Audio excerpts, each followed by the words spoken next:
श्री गणेशाय नमः। नमस्कार दोस्तों, अर्चना भक्ति में आपका स्वागत है। दोस्तों, आज हम आपके लिए नाग पंचमी की पूजा व कथा को कहेंगे। नाग पंचमी श्रावण लगते ही पंचमी को आती है। इस दिन से एक दिन पहले चौथ को बाजरा भिगो दें और अपने खाने का भोजन बना लें। फिर दूसरे दिन ठंडा भोजन खाएं। दूसरे दिन पंचमी को उठकर सबसे पहले घर को गोबर और लाल मिट्टी से लीप लें। एक रस्सी में 7 गांठ लगाकर सर्प बनाएं। उसे एक पट्टे पे रखकर उसकी पूजा करें। कच्चा दूध, घी, चीनी मिलाकर चढ़ाएं। थोड़ा सा कच्चा दूध मीठा डालकर सर्प के बिल के पास डाल दें और उसे छेद पर थोड़ी सी मिट्टी ले आएं। उस मिट्टी में थोड़ा सा दूध डालकर चक्की, चूल्हे आदि के ऊपर सर्प के से निशान बनाएं।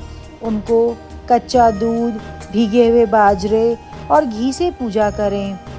दक्षिणा चढ़ाएं। फिर अपनी सास, जेठानी, दादस आदि के पैर छुएं और उन्हें मोठ बाजरे का बायना दें। गांव में जितनी सहेली हों उन सबको बुलाकर नाग पंचमी की कहानी सुनें। कहानी सुनने के बाद बिलों से लाई हुई मिट्टी में गेहूं बो दें। नाग पंचमी की कहानी बहुत पुरानी बात है कि एक साहूकार था। उसके 7 बेटे थे। सातों के विवाह हो गए थे, जिनमें सबसे छोटे बेटे की बहू बहुत सुशील और अच्छे चरित्र वाली थी।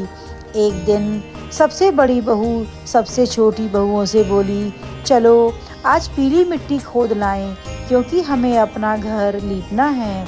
इतनी बात सुनकर सातों बहू छबरा और खुरपी लेकर चल दी और गड्ढे पर पहुंच गईं, जहां से मिट्टी खोदनी थी। वहां पर वे मिट्टी खोदने लगी। मिट्टी खोदते खोदते एक सर्प निकल आया। उसे देखकर बड़ी बहू उसे मारने लगी। तभी छोटी बहू कहने लगी, इसे क्यों मार रही हो? इस बेचारे ने क्या बिगाड़ा है, इसलिए तुम इसको मत मारो। छोटी बहू की बात सुनकर सभी रुक गई और सर्प अकेला अलग बैठ गया। छोटी बहू सर्प से बोली, जब तक लौट कर ना आऊं तब तक यहीं बैठे रहना। इतना कहकर सातों दौरानी जेठानी मिट्टी लेकर वहां से चल दी। वहां जाकर सर्प से कही बात भूल गई और सभी बहुएं अपने काम में लग गईं। दूसरे दिन छोटी बहू को याद आई और सभी जेठानियों को साथ लेकर वह उस गड्ढे पर गई तो उसने देखा वह सर्प वहीं बैठा है। छोटी बहू दूर से ही बोली, भैया राम राम। सर्प कहने लगा, तूने मुझसे भैया कह दिया, नहीं तो मैं तुम्हें खा जाता। छोटी बहू कहने लगी, तुम मेरे भाई जो हो, तुम मुझे कैसे खा सकते हो? सर्प कहने लगा, अच्छा आज से मैं तेरा धर्म का भाई हूँ और तू मेरी धर्म की बहन है। बता तुझे क्या मांगना है? तब वह कहने लगी, मेरी जेठानी की पायजेब खो गई है, उन्हें ला दो। सर्प ने उसकी पायजेब लाकर दी। जेठानी उन्हें पहनकर खुशी खुशी घर चली आई और छोटी बहू से कहने लगी, यह तो कोई देवता है। कुछ दिन बाद सर्प भाई बनकर उसके घर आया और कहने लगा, मेरी बहन को भेज दो। सर्प के साथ छोटी बहू भेज दी और वह अपने घर ले आया और अच्छी तरह से खातिर करने लगा। एक दिन सर्प की माँ कहने लगी, मैं तो घूमने जा रही हूँ, तू अपने भाई को दूध ठंडा करके पिला देना। उसने उसे गर्म दूध पिला दिया, जिससे उसकी पूंछ और मुंह जल गया। जब उसकी माँ आई तो गुस्सा हुई पर चुप रही। एक दिन सर्प कहने लगा, बहन को सास के यहाँ भेज दो। माँ ने भी उसकी बात मान ली और उसे खूब धन दिया। भाई बोला, हमारे यहाँ 7 कोठे हैं, तू जिसको चाहे खोल ले और धन ले जा, परंतु 7वें को मत खोलना, क्योंकि उसमें तेरे लिए खतरा है। बहन बोली, मैं तो उसी को खोलूँगी। जब वह नहीं मानी तो उसे ताली दे दी। जब उसने ताला खोला तो एक बहुत बड़ा अजगर सांप फुंसकार कर बाहर निकला। तभी वह बोली, दादा राम राम। अजगर कहने लगा, तूने मुझे दादा कहा नहीं तो मैं तुझे खा जाता। तब छोटी बहू बोली, तुम मेरे दादा जो हो मुझे कैसे खा सकते थे। तब अजगर बोला, तू मेरी धर्म की बेटी है और मैं तेरा धर्म का बाप हूँ। बता तुझे क्या चाहिए। वह कहने लगी, मुझे हार चाहिए। अजगर ने बहुत अच्छा हीरो का हार दिया और अपने सास के यहाँ वह चली गई। भाई की भी आया। तब उसकी जिठानी बोली, तेरे भैया दादा नाग देवता हैं तो सोने चांदी की बोरी भरवा के मंगवा ले। यह बात सर्प ने सुन ली।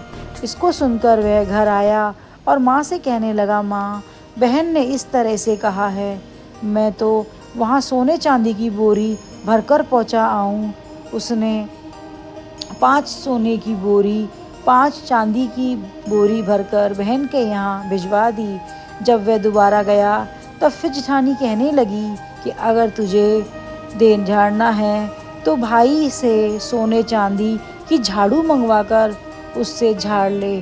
सुनकर सर्प अपने घर पहुंचा और माँ से कहने लगा, माँ, बहन सोने चांदी की झाड़ू का ताना मार रहे हैं, मैं तो सोने चांदी की झाड़ू बनवा कर दूंगा। माँ ने कहा, तेरी जैसी इच्छा हो वैसा ही कर। उसने सोने की झाड़ू बनवाकर बहन के घर पहुंचा दी। उसी शहर में एक राजा था। उसकी रानी ने उस छोटी बहू के हार के बारे में सुना तो वह राजा से बोली, मैं तो साहूकार की छोटी बहू के हार को पहनूंगी। राजा ने छोटी बहू को बुलाया और कहा कि यह हार हमारी रानी को दे दो। छोटी बहू ने उतार कर हार दे दिया और भाई को याद करके कहा, रानी के हार पहनते ही वह सर्प बन जाए। जब रानी ने हार पहना तो सर्प बनकर उसे काटने लगा। रानी रोने लगी और कहने लगी कि साहूकार की बहू मेरे ऊपर कुछ जादू टोना कर गई है। राजा ने उसको बुलाया और कहा, तू जादू टोना कर गई है। इस पर वह कहने लगी, मैंने कोई जादू टोना नहीं किया, यह हार सर्प ने मुझे दिया है, इसलिए इसे मैं ही पहन सकती हूँ, दूसरे को सर्प बनकर वह काट लेगा। राजा ने यह सुनकर हार लौटा दिया और बहुत सा धन दिया। यह देखकर छोटी बहू की जिठानी जल गई और उसके पति को सिखा दिया। रात को वह सोने गया तो उसने अपनी बहू को मारकर पूछा कि तू यह धन कहाँ से लाती है। तब उसने सारा वृतांत कह सुनाया। यह सुनकर वह बहुत प्रसन्न हुआ। तभी से नाग पंचमी की पूजा होने लगी। हे नाग देवता, जैसे तूने उस साहूकारनी को अच्छा दिखाया, खूब धन दिया, वैसा सबको करना, हमको भी करना।